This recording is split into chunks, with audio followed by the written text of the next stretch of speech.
Dr. Schmulevich, can you talk a little bit about disruptive technologies that are being used by governments around the world? Absolutely. I think the majority of these technologies are in one or another way related to data and information. Because when you serve citizens, all the decisions you make, all the service you provide, they are connected with the data. And a lot depends on how efficiently you can extract the needed data, process it, deliver it, and come up with analytics and decisions based on that data. So this is where new technologies come in the game. Now, artificial intelligence is clearly one of the things that there's both a lot of promise and there are concerns. How is AI being used by governments, and how do you view the opportunities and the challenges governments have to face with AI? All right. How AI is being used, I will give you a few examples. For instance, unstructured information, tons of information that 5 years ago people needed to read, sit and spend weeks or months doing that in order to come up with a short memo with actually the information that you need. Now we can do it using artificial intelligence with some support from the people, but overall much faster, times faster. That's one example.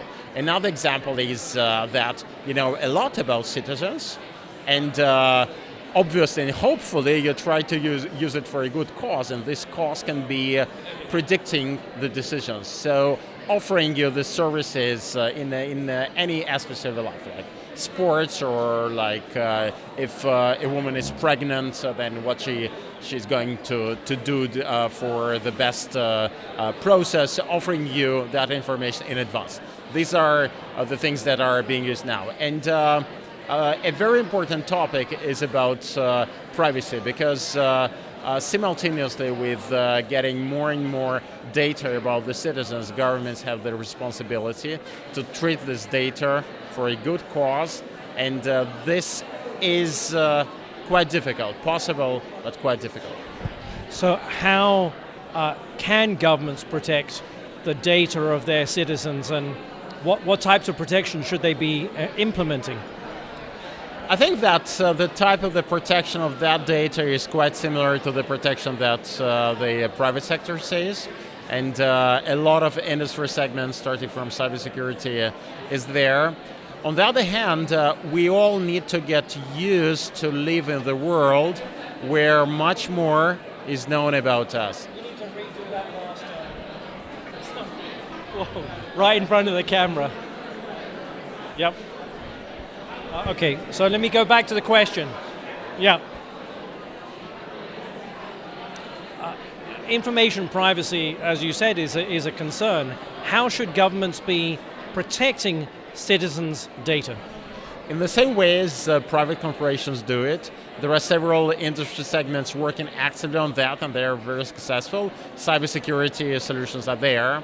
At the same time, we all need to understand that in some years from now, maybe 5 years, maybe a bit more, we'll live in a different world where the term privacy will probably mean a bit a different thing, because we need to understand that so much is known about us, and many more things will be known, that probably preserving privacy as if it is the world of today will be just not possible. Is it a problem? I think no. It will just mean that gradually our perception of what information is available about us, what others know about us, will transform, and in 10 years from now, privacy will be there, but that privacy will be a bit different from the privacy of today. Thank you very much indeed. Let me just hold on to see if there's one more question. So I think those three things are good, but what I didn't do is the outtake. Let me just do the... we didn't talk... I think that's good. I think we actually have everything we need. Is there anything you would like to add into what we just discussed? Yeah, maybe one thing. Tell me. It's about the balance between... No, we're talking... Yeah, we're just getting the question. It's about the balance between maintaining the risk-averse situation, status quo, when you don't use disruptive technologies, if you're a government or an organization, and taking calculated risk and trying to disrupt the process. Got it. Yeah. Okay. So is there a downside actually to not using disruptive technology in governments? Of course.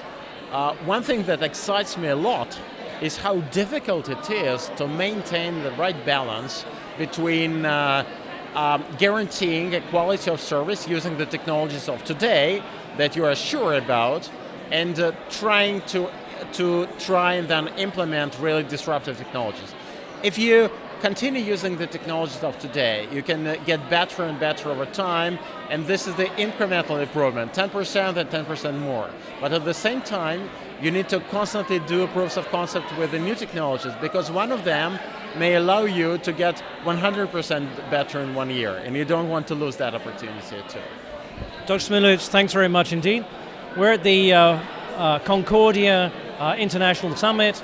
I'm Zimin Locke with the Foreign Press Association. Pleasure. Thank you. Thank you very much. Thank you. Yes. The role of humans? So we sort of did, yes. Okay.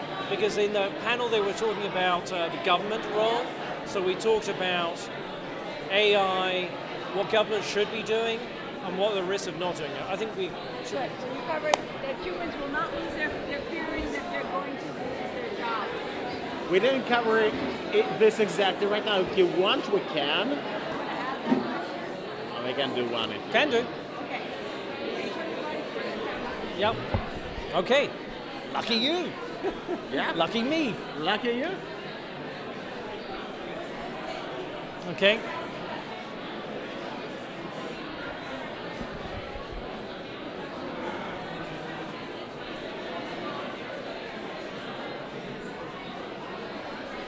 Again.